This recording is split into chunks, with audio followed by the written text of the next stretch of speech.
My name is Eric Normand, and I run a company called PurelyFunctional.tv, and this is my vlog. So, I don't know if I ever talked about this, but I've done some. How do I put this? I've had the normal kind of analytics package on my site for a long time, and I track the number of visitors and kind of what domain they came from using the refer header and stuff like that. And I decided to just get rid of them. Just get rid of the analytics. The reason, and this is kind of controversial because everyone's like, more tracking, you need more tracking. I got rid of Google Analytics years ago because I found that I wasn't able to actually use the information. It was really great for vanity metrics to know, like, oh, people really like this page, or but to actually make business decisions based on it, I just was not. I don't know if I was not understanding how to do it, if I didn't have the skill in doing the analysis, but for whatever reason, I looked at all the downsides. The downsides being that it takes my time because I'm clicking through all these screens, looking at who's visiting what page and stuff like that. And it takes up people's bandwidth because they have to download this Google Analytics package or whatever Mixpanel gives them. So I just turned it off. I just deleted the line of JavaScript, and now I'm kind of running blind. I don't know what pages are popular, who's visiting what page. And it actually, in terms of like making decisions, I still think that the basic strategy of producing good content and just letting the organic traffic happen, which is what I was gonna do anyway, like, it wouldn't help me with that strategy. That knowing, oh, people are converting on this page, like, it just wouldn't be able to help. Especially since I feel like part of the mission is, my mission is to have a comprehensive closure training system, and just to know that people are visiting this page or that page isn't helping that, because I still have to write the content about closure collections, and I still have to write the content about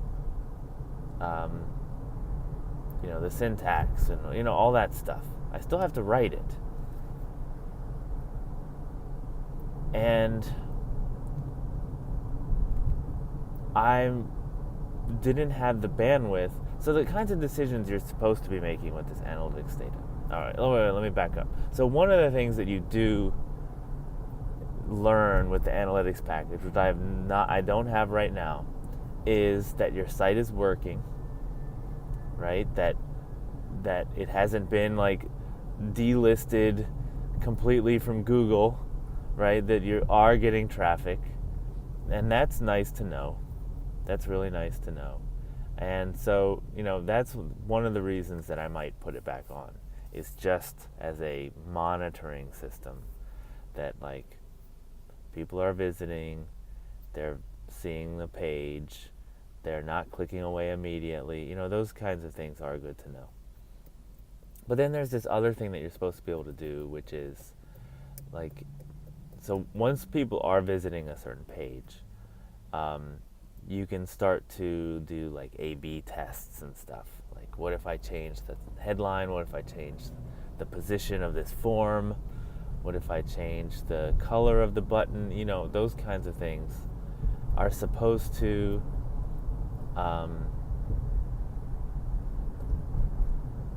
that the analytics is supposed to help you do that kind of thing, and so somehow increase the conversion rate of your page, which is important. It's an important thing to have a better conversion rate, because that's where your money comes from. But here's the thing. I've done lots of experiments. I mean, lots. It was a lot for me. I've done a lot where, and I haven't seen any benefit to it. Right? I have not found the thing that doubles your conversion rate, that people talk about. And I spent a lot of time developing those tests. I mean, to me, it was a lot of time. I'm sure I could have spent more. Like, there's definitely more to be done, more value to be sussed out there. But when I look at the ROI of that time versus just doing stuff that is common sense that I haven't done yet, it doesn't make sense to spend time trying to optimize in that way, in that, like, get the analytics, make a baseline, see, make a small change, see if that increases the baseline. Like, my big problem, as far as I can tell, is that, like, for instance, I didn't have a buy button on my page for the longest time. Doesn't matter what color it is if you don't show it, right? So I want to focus more on that. And so that's why I got rid of analytics completely. But just, watching some talks about, growing your business and stuff, it really does make sense to, at some point, put that back into place. Because at some point it's going to be time to focus on that, where the common sense has run out. Like, I just don't know what else to do, and it becomes time to start optimizing in that way. And it's not just optimizing, like, try to get more people to click on a buy button and stuff like that. It's understand the traffic sources that I have, and be able to say, look, I did this campaign on Twitter, and that caused this many visits, and the conversion rate was at so many percent, and so I can actually say that I had, so many dollars come in from Twitter during this campaign, right? And that is, that will be valuable, especially as I start to have a team who's working on this, and that is what they will be working on. That is the measurement that I will want to manage. But of course, I just think right now it's not a thing. The thing is, I was also thinking, well, if I'm not going to do analytics, and I do lose something from not doing analytics, I should gain something from not doing analytics, like making it a marketing stance.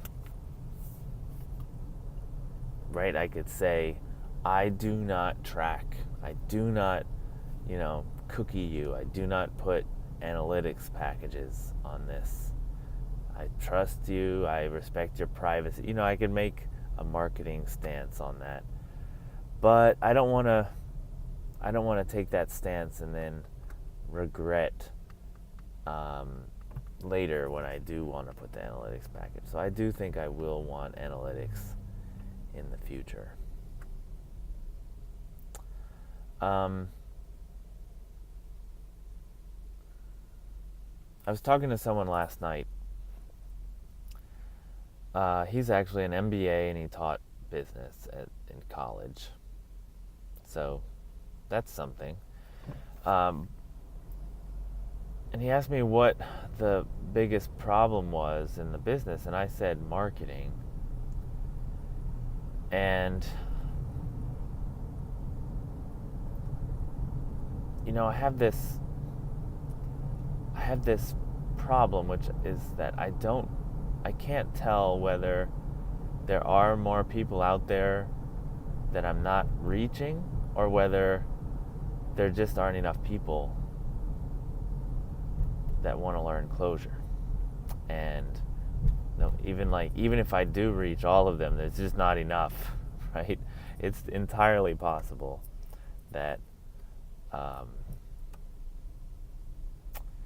that the market isn't big enough. And so the problem then isn't marketing. The problem is the product, or the market itself, the choice of market. And I just have this big problem because, you know, I look at some people in other markets, and you shouldn't compare in terms of, like, you know, where people are at in their journey, right? But I look at them and I like, so there's a guy named Wes Boss who teaches JavaScript, and I was asking him about his marketing efforts, and it's just, he does almost nothing. I mean, compared to the amount that I do, it's just nothing. And he's like, oh, I really should start doing more email marketing, and I really should start doing it. It's like, what, are you crazy? Like, that is like 90% of what I do is trying to market what I have. And he just has a much bigger market because he's in JavaScript, and it's beginner level JavaScript stuff too. So it's all these, it's a huge market because, you know, the beginners are at the, you know, the base of the pyramid is huge. So anyway, I just wonder if I were in a different market, whether I would find it a little bit easier to make a living, and then I would have more. I could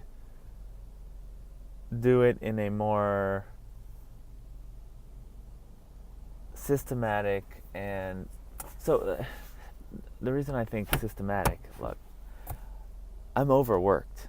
Like, I have so many things that I'm trying to do that all are necessary. And I look at some of these companies who are making like $1 million. Let's say they're probably making more now, but the last time I asked, they were making over $1 million. And they have the financial bandwidth to hire people, right? They can just say, you do the social media marketing, and then give it to somebody, right? It's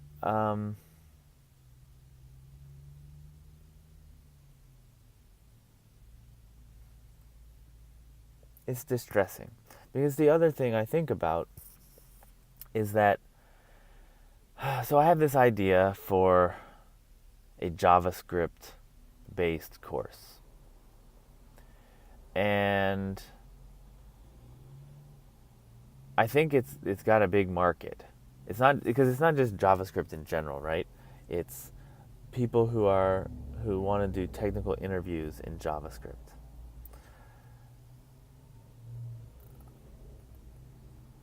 I know I could bust this course out and I know I could do an awesome job at it. But the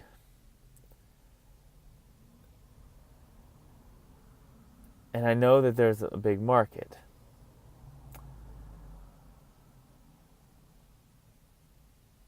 But what I've learned over the years is it's so easy to get distracted and to go after a new market because it looks more promising and you don't really have that much information about it, and you realize once you like start the process of selling it, so you make the product and then you start selling it, you realize that, oh man, it's going to take me 2 years of this to make this happen at the level that I was already at. Now, it might be bigger, the curve might be, steeper, but it's not like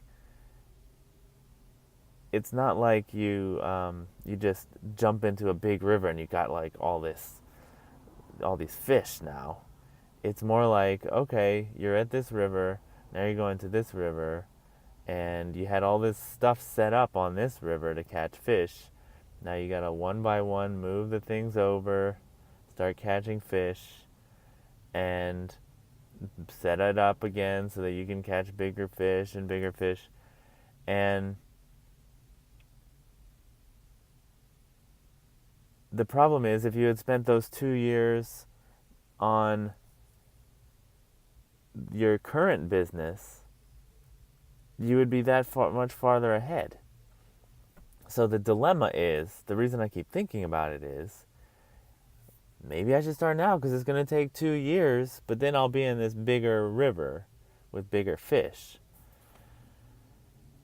as opposed to staying in this small river and with a better developed systems and everything, and I know the market really well, and I've got the SEO built up and all that.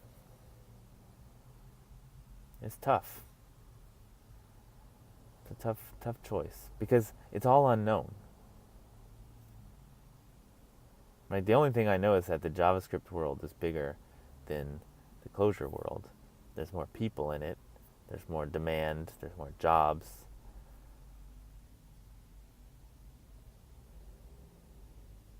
But there's also more competition. There's more people selling courses to them. Now, at the same time, there's also more, the market is more developed. What do I mean by that? How many Clojure blogs are there that you could name, right? How many newsletters? I've got a newsletter, probably the most popular one. Then there's the REPL, and that's it. Like, those are the two continuous newsletters. And whereas you look at the JavaScript world, the newsletters have hundreds of thousands of subscribers. They have a thriving advertising ecosystem. There are lots of JavaScript oriented social media sites. There's lots of Reddits about it. So what I'm saying is, and there's lots of experts that you can lean on that are well known, celebrities that you can partner with, that you can just pay money to and advertise on their stuff. So it turns, instead of like, now you have to run a newsletter every week so that you can have a developed audience to talk to, it becomes just get in their newsletter, right? Just pay to be in the newsletter. So I might have a better time doing that. Just because it would be an easier time making a living. I could still do the closure thing on the side.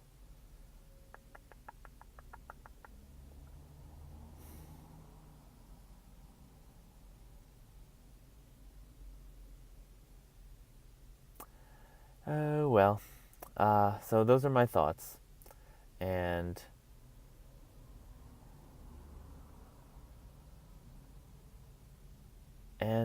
I think that this thing has a market.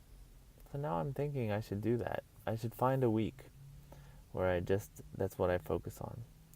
And I launch a new course in a new space, the JavaScript space.